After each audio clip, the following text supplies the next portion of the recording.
I was about 10, 15 feet away from that railroad track when I heard the honk. They're like, get in the car, get in the car. I got in the car. Man, now this plan is ruined. I had to come up with a new plan to kill myself. My mom calls me. She told me, I need you to stop asking about me. I'm not your mom. I don't want you. I can basically see all the abuse I took. I seen all that just flash right before my eyes right after she said, I'm not your mom. So I looked at my phone and I said, well, F you, you never were.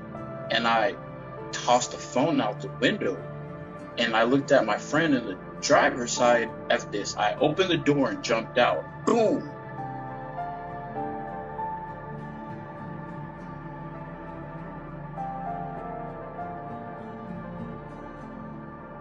I was 6 months old when my mother threw me into a local dumpster to a modeling career. From what my grandma told me, she had these big aspirations to do big things. So she got pregnant and that sort of ruined everything for her.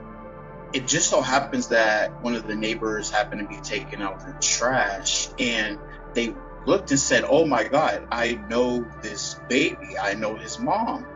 So the lady takes me out of the trash can. She calls my grandma's church and says, you need to come home because I have your grandson. He was in the dumpster. After time went by, they went to court and my grandma got custody of me. My grandma giving me up because she had a nervous breakdown when I was 4 years old. So she was in the hospital for a whole year. So in this whole year, I was going a couple places. Then I ended up staying with my mom's sister and her family. Being in this place, it didn't really have the best memories. I remember a lot of dark days, depressing days where I felt alone and no one loved me. So I remember at 4 years old, I looked around the house and I'm like, there's nobody I can talk to about anything. I can't look up to anybody here. I'm going to teach myself how to grow up and I'm going to learn about life on my own. About first grade, I really start thinking negatively about myself because at this house I was in, they would always tell me things like how fat I was. In fact, my nickname, one of them anyway, was Fat Boy. They also had problem child, retard. I had so many names that they would call me. I was kind of like the family joke. So this went on for a few years and I seen my mom a couple of times in between these years, but then she would also leave me with saying, I didn't want you and I still don't want you. That's why you're not with me. I don't want you and I'm not your mom. So from young, she was already telling me this stuff.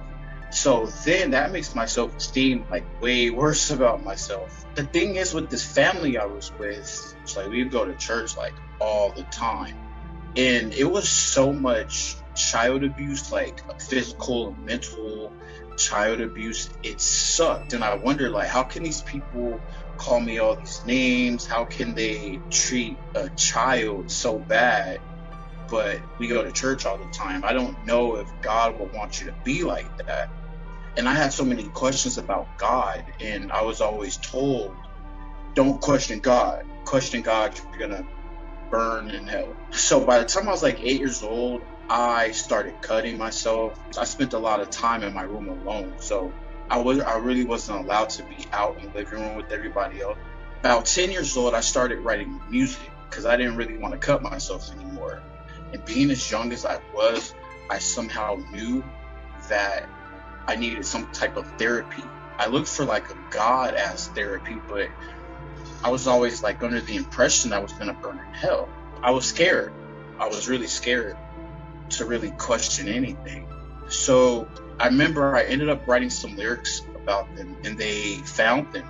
I was about maybe 13 years old. And I was at my grandma's visiting her. They called her. They said, we went through his stuff. We found some very foul music that he was writing about us. And he doesn't ever have to come back to this house again. So that was sort of a relief for me. I got kicked out of this house. Like I was happy. So now I knew I could go somewhere else. About this time, I entered high school. and I'm in this other house.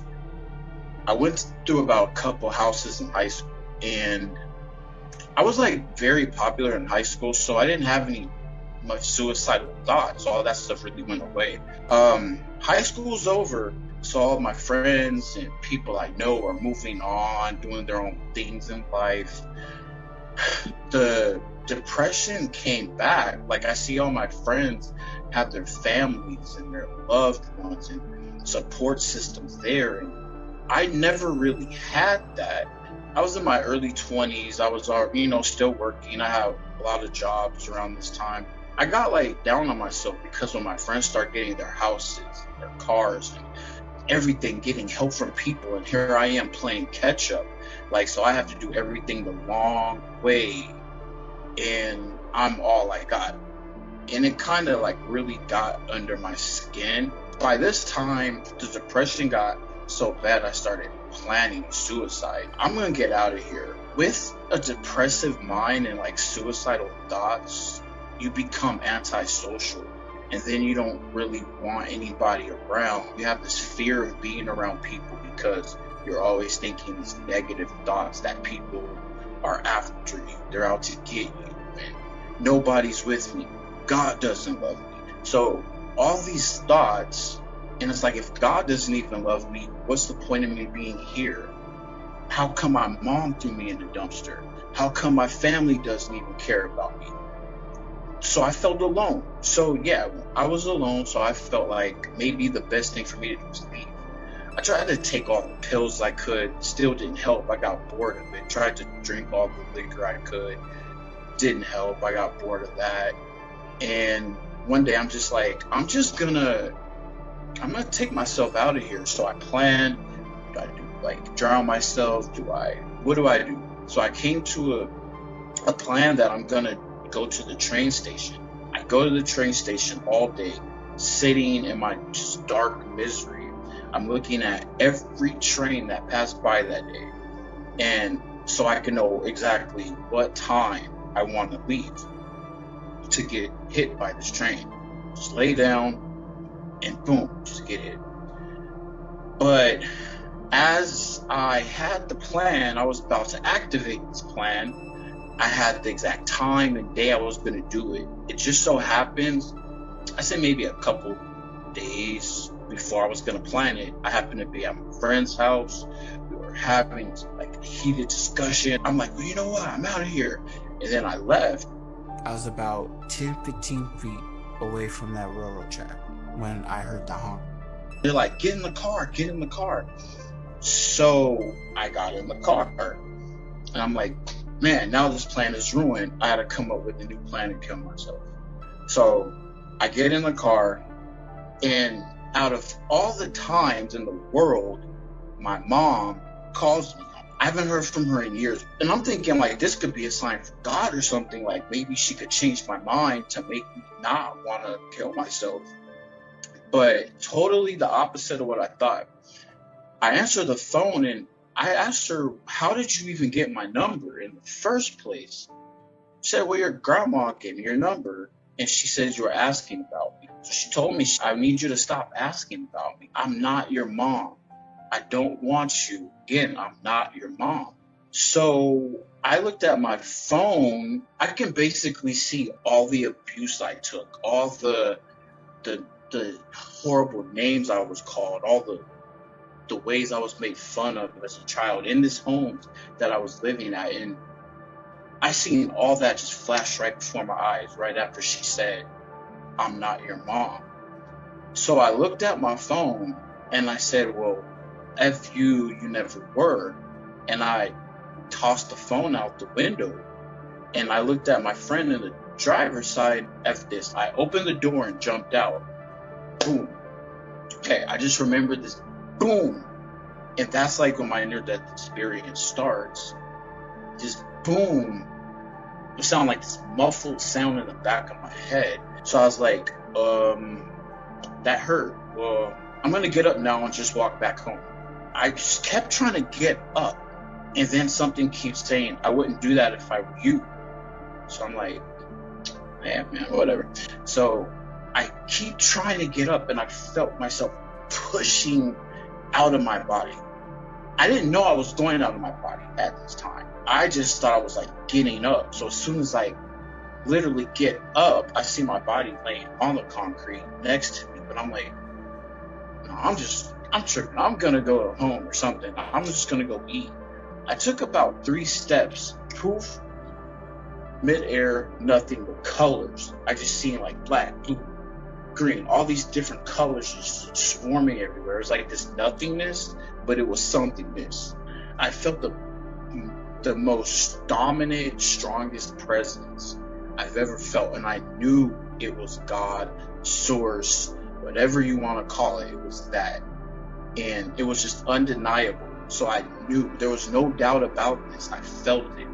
I didn't see a figure. I didn't hear a voice. It was just presence, and you feel it here.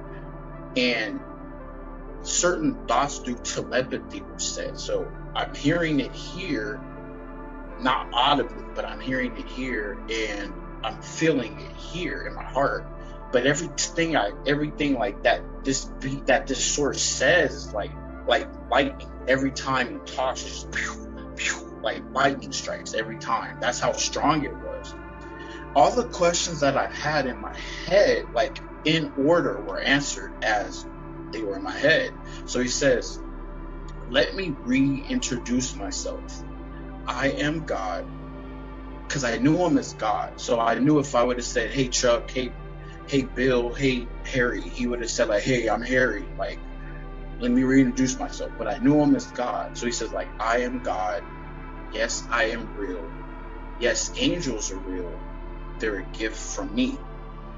Want to meet them? And I was like, no, I didn't believe in angels. And I thought this was like some kind of trick. I'm like, he's going to trick me. He's going to have demons come after me. They're going to send me to hell or something. Because I thought, I'm like, wait, like in this whole time, I'm like, I don't deserve to be in your presence. Like, let me go back and get perfect. Come back. I'm going to get with you. Just let me go get perfect. And then I'll be back. But he's like, no, like, I want you now. How you are. Like, I want you unperfect. Like, that's exactly how I want you now. So I'm like, this is nuts. Like, what is going on here? So I can feel himself like introducing himself, like his characteristics. There was a bunch of words that started flying in the air. So one of the words said loving, and then one said caring, and then you see the other one in all capitals with like 4 exclamation points at the end, and it's like long suffering, and it just flew right by. And that word long suffering, I remember that from when I was a kid and I'd be in church and I would hear that word long suffering. So if I go back and tell people, hey, I met God, they're gonna think I'm a real life crazy person. What am I gonna tell these people? So he says, go and tell everyone that I love them. I'm like, whoa. I see this projection screen, and some people have a life review in their near-death experiences, but I had this projection screen, and the first video is a prostitute walking by, and he said, I love her. Then you see another guy in he had a business suit and a briefcase. It's like, I love him. Then you see this other guy in the skateboard with like this joint in his mouth while he's riding a skateboard, and he's like, I love him. The way I took that as he has no favorites, like he loves them all the same. Then I seen that guy like carrying his kid by his neck, and he's like, I don't like that. It wasn't like I'm gonna kill him and he's gonna burn. That's how I was thinking God was. But he was just more like, I don't like that. That was it. So I was about to ask him, what about the evil? But before I can even get that out, he's like, he like points to the left. So I look far to the left and I see this like thing, like snake that was wrapped in chains, and It was weird. It was like tied up. It was like, I took that as like, you don't have anything. Like, that has nothing to do with you. You don't worry about that. Oh, then he says, I will go to the end of the world so that everyone is with me. As soon as he said that, I'm like, you can't make this stuff up. So it's like the most dominant male in the world, but then he, like, I didn't see a figure. I felt him drop down on a knee and hug me. But it was the tightest, most safest, most hug that's more than a woman. So it was the most womanly hug on steroids. Like, I can't even describe the feeling.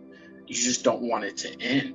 But as soon as he let go, I'm like, oh man, like, I'm back in this evil world now. Like, I need to be in your arms, like, all the time. So, boom.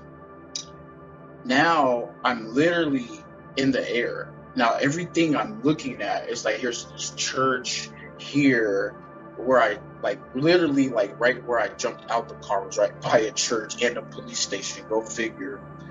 So I see, like, houses over here, and then I just see a bunch of angels everywhere. I know my thoughts were with me, because you're still the same person when you die. The same personality, it's just you're not in your body. So the way I was thinking was, oh no, okay, it's over. I didn't read the King James Bible, like, for a fourth time. I'm gonna burn. That's it.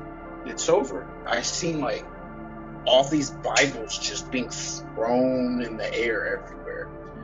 And then I seen crosses being thrown everywhere.